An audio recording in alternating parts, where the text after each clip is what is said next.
তোদের এই কষ্ট আমি আর চোখে দেখতে পারতেছি না। তোর বাপে যে কেমনে এত পাষাণ হয়ে গেল। আপা শান্ত গলায় বলল, দাদি তুমি চিন্তা করো না। আব্বা কিছু বলে না, না বলুক, আমি তো আছি। যতক্ষণ হাত পা সচল আছে শাহেদের কোনো কষ্ট হইতে দিব না। দাদি আপার পিঠে হাত রেখে একটা দীর্ঘশ্বাস ফেললো। সকালের আলো ফুটতে নতুন মা ঘর থেকে বেরিয়ে এলো। মুখটা তার ভার। সোজা রান্নাঘরের দিকে গেল। সেখানে আপাকে ছাই দিয়ে পাতিল মাছতে দেখে বলল, হয়েছে আর মেজে কাজ নাই, কল থেকে পানি তুলে আনাগে। ঘরে এক ফোঁটা পানি নাই। আপা খালি কলসিটা কুলে তুলে নিয়ে সোজা কলের দিকে হেঁটে গেল। আপার বয়স মাত্র 12 বছর। ভারী কলসিটা বইতে গিয়ে শরীরটা একদিকে কাত হয়ে যাচ্ছিল। আমি দৌড়ে গিয়ে কলসির হাতলটা ধরলাম। আপা আমাকে থামিয়ে দিয়ে বলল, তুই পারবি না শাহেদ, সরে দাঁড়া, গায়ে পানি লেগে যাবে। আমি ধরে সাহায্য করি আপা, আমি বললাম। আপা শক্ত চোখে আমার দিকে তাকালো। না, তুই ঘরে গিয়ে বস, তোর বইগুলো বের কর, একটু পড়ালেখার চেষ্টা কর। মা বলতো না তোকে অনেক পড়াশোনা করতে হবে? আপার ওই কথা শুনে আর না করতে পারলাম না। আপা একাই 2 কলসি পানি টেনে রান্নাঘরে নিয়ে গেল।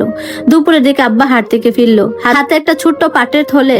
বারান্দায় ব্যাগটা রেখে আব্বা কপালের ঘাম মুছতে লাগলো। নতুন মা ঘর থেকে বের হয়ে এসে ব্যাগটা খুলে দেখলো ব্যাগে অল্প কিছু ছোট মাছ আর একটা লাউ ছিল। নতুন মা মুখ বাঁকিয়ে বলল, এই সামান্য জিনিসের সংসারে চলে?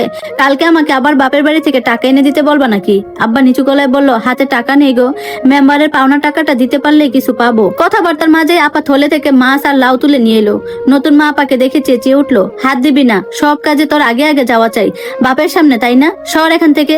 আপা পিছু হটলো না, সোজা আব্বার দিকে তাকিয়ে বলল, আব্বা শাহেদ তো কাল থেকে স্কুলে যাবে, ওর একজোড়া খাতার একটা পেন্সিল লাগবে। মা থাকতে মেজের বাক্সে কিছু টাকা রেখে গিয়েছিল, সেটা দিয়ে যদি।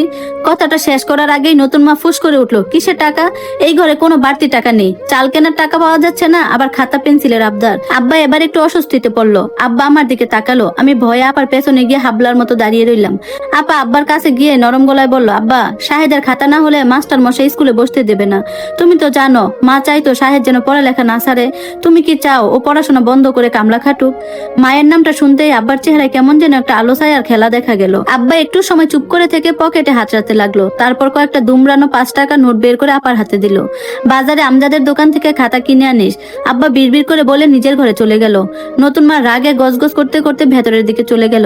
আপা হাতের টাকা কটা শক্ত করে মুঠোর ভেতরে চাপালো। তারপর আমার দিকে ঘুরে দাঁড়ালো। আপার চোখে তখন কোনো ভয় ছিল না, না ছিল কোনো কান্না। আপা আমার হাতটা ধরে নিজের আঁচলের মধ্যে টাকাটা সাবধানে বাঁধতে বাঁধতে বলল, চল শাহেদ, তোকে আমি নিজে গিয়ে খাতা কিনে দেব। তোর স্কুল বন্ধ হবে না, কেউ তোর লেখাপড়া থামাতে পারবে না। বিকেলে সূর্যটা যখন বাজারের পেছনে ঢলে পড়ছিল, তখন আমি আর আপা কাঁচা রাস্তা ধরে আমজাদ কাকার দোকানের দিকে হাঁটতে লাগলাম। আপার এক হাতে আমার হাত আর অন্য হাতটা পেঁচানো ছিল নিজের পরনের পুরনো ওড়নার আঁচলে।